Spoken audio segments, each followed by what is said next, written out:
Okay. So, hi, evening friends, evening everybody, bache, evening everybody. So, let's start with our Ask Me Anything session in microbiology. I guess we know each other pretty well. I'm Dr. Sushant Soni, MBBS MAMC, MD Pathology, Resident Hemato-Oncology, AIMS Delhi. अच्छा वैसे before I even start with AMA micro, I know कि सबके mind में ना there is only one biggest question that is going on कि when will be the paper at present.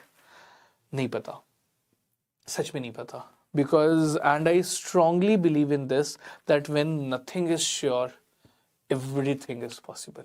I am saying so because I am sure that all of you very well know that the MBBS exam got postponed by 7 months. If the senior authorities or if the NB wanted to ना साथ में dental का भी लिख देते. So as of now, presume that your paper is on time, and I am sure that that is what majority of you want also, कि the life should continue.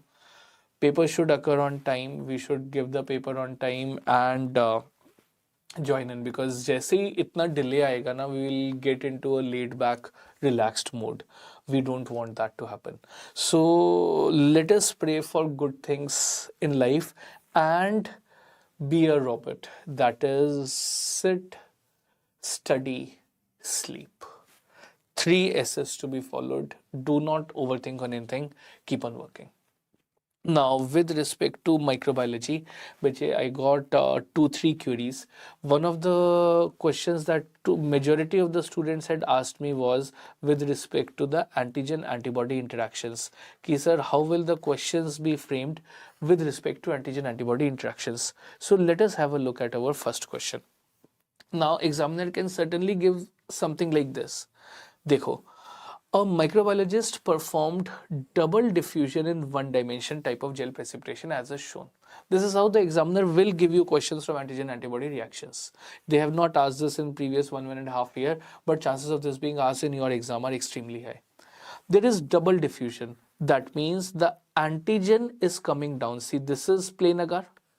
This is plain agar. We have the presence of antibody in agar gel, which is going up. The antigen which is layered above it is coming down. It is double diffusion occurring in one dimension only. Double diffusion in one dimension is called as Ouden procedure. It is called as Ouden procedure. Now think of it the other way around. Double diffusion, my mistake. Double diffusion in one dimension is called as Oakley-Fultore procedure. My mistake. The answer is B. Now let us have a look at Ouden procedure. Ouden procedure, which is single diffusion. It is single diffusion in one dimension. Single diffusion in one dimension. What happens in this is, dekho, let me write it on the side. This is the antibody in agar gel. This is the agar gel which has antibody in it. Let me write this, antibody in agar gel. We layer the antigen on top of it. This is the antigen being layered. This is the antigen. This is the antigen. The antigen solution diffuses down, leading to formation of line of precipitate at optimal concentration. This is the line of precipitate. Line of precipitate. This is single diffusion, because only the antigen is coming down. Single diffusion in one dimension. Have a look again. So double diffusion, the antigen was coming down, the antibody was going up. Double diffusion in one dimension was Oakley-Fultore procedure. Single diffusion in one dimension, only the antigen was coming down, is Ouden procedure. Next, let us have a look at radial immunodiffusion. Radial immunodiffusion. This is the agar gel. This is the agar gel with presence of antibody. Let us assume this is the agar gel which has antibody in it. Antibody in agar gel. The antigens are present in wells, as a result of which the antigen will diffuse radially, leading to formation of a ring. It is going radially, which is called as radial immunodiffusion. This is radial immunodiffusion, leading to the formation of a ring-shaped bands of precipitate. This is single diffusion. Double diffusion is single because only the antigen is diffusing. This is single diffusion in 2 dimensions. Single diffusion in 2 dimensions. Everybody, please give me a thumbs up if you are understanding antigen antibody reactions. I mean, I had 2-3 queries from this topic, so I guess this was the only topic other than complement pathways that you had asked me. So this is radial immunodiffusion, वो radially जा रहा था. And lastly, have a look at this. The last option is Auster-Lenny procedure. This is important. Auster-Lenny procedure is the most complicated also. So have a look at this. Understand this with me here only. Auster-Lenny procedure. Dekho, this is the most complicated of all. So see this for 2 seconds. Now let us assume that this is the agar gel.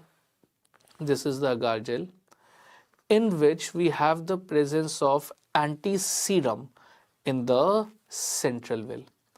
Central well has anti-serum. The surrounding wells will have antigen. Now suppose the antigen is identical. We have the same antigen. Now what will happen? Where will be the line of precipitate between antigen well 1 and antiserum? This will be the line of precipitate. Here, this will be the line of precipitate. So if 2 antigens are identical, the line of precipitate fuse. If the antigens are identical, the line of precipitate fuse. Next, let us assume that the antigens are unrelated. We have antigen number 2 and antigen 3. The antigens are unrelated. What will be the line of precipitate between antiserum and well 2? This one. Between antiserum and well 3? This one. So if the antigens are unrelated, lines of precipitate cross with each other. And lastly, if the antigens are partially identical, that is 4 and 4 dash, the antigens are partially identical, it is associated with spur formation. If they are partially identical, it is associated with spur formation. This is Auster-Lenny procedure. So this is with respect to the antigen antibody immune complex reactions. This is how the question will be asked. If there is double diffusion in 1 dimension, Oakley-Fultop procedure. Single diffusion in 1 dimension, Howden principle. Radial immunodiffusion. Radially, it was forming a ring-shaped line of precipitate. Auster-Lenny is depending upon whether the antigens are related or not. So you tell me this. Everybody, bache, I want you guys to tell me this. Answer. What ABCD? Single diffusion. There is single diffusion in 1 dimension gel precipitate. Only the antigen is coming down. Answer, Howden procedure. Answer A, Howden procedure. Perfect. So this was one of the questions that I got. Another question that I got was, it was a very cute question. That is, ki, sir, I have learnt the list of gram positive, gram negative. All cocci are gram positive, except Neisseria gonococci, all bacilli are gram negative. I know that. But what do we mean by gram positive or gram negative? Which is, this is gram stain. Dekho, simple cheese hai. If an organism is gram positive, the organism will be, I cannot say he, it can be she also, I guess. The organism will be violet. Whereas if it is gram negative, the organism will be red. This is gram stain. You very well know that all cocci are gram positive except meningococci and gonococci. You need not remember Veillonella and Moraxella, not asked. All cocci are gram positive except meningococci and gonococci. All bacilli are gram negative except McDonald's, that is Mycobacterium, Anthrax, Clostridium, Diphtheria, Nocardia, Actinomycetes, Listeria, and Diphtheroids. You know that. So this was with respect to gram stain. And the last query that I got was with respect to complement pathways. देखो बच्चे, there are three, much more important than complement pathways are the diseases associated. We'll see that. But there are three main complement pathways. That is the classical pathway, which starts from C1, binding with antigen antibody immune complex. It starts with C1 binding with antigen antibody immune complex, activates C2, C4, goes to C3, C5 and MAC. MAC is membrane attack complex. MAC is composed of C5b to C9. So classical pathway starts from C1, activates C2, C4, C3, C5 and MAC. What is membrane attack complex? C5b, 6, 7, 8, 9. This is the classical pathway. The other two are alternative. And mannose-lectin binding pathway. Alternative and mannose-lectin binding pathway, which converge directly on C3. So you tell me, deficiency of which complement protein will be most severe? C3 deficiency. Most severe, C3. Which complement protein deficiency will be most common? C2 deficiency. Early complement protein defects. Which are the early complement proteins? C1, C2, C4. That is before C3. Early complement protein defects increase the risk of SLE versus late complement protein defects. Which is late? That is MAC, C5b to C9. Very important. Put a star. Late complement protein defects increases the risk of Neisseria and toxoplasmosis. Late complement protein increases the risk of Neisseria and toxoplasmosis.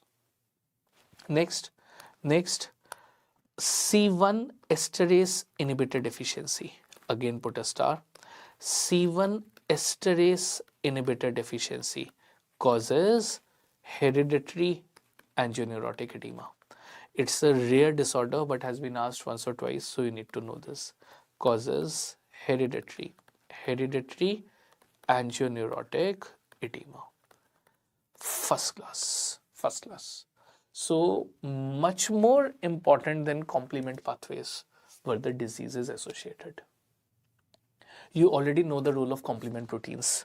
What are the roles? Now that we are doing this, तो फटाफट से मुझे बता दो, which complement protein acts as chemotactic agent? C, 3A, 3B, 5A, 5B? C, 5A. Which is the opsonization agent? C, 3B. Which plays a role in lysis of bacterial cell wall? Lysis of bacterial cell wall will be by MAC. Membrane attack complex. It is attacking the membrane leading to lysis. That is C5b to C9. Please note that C5a is a chemotactic agent. MAC is C5b to C9. And lastly, which are the anaphylotoxins? That is all the A wala. C3A, C4A, C5A. These are the anaphylotoxins. Done, bache. Absolutely done. So this takes care of the questions that you had asked me. Needless to say, bestest of luck for the paper. Let's keep our fingers crossed. Everything is gonna work out much better than we expect. keep on studying, and we are in this together. That goes needless to say. Thank you.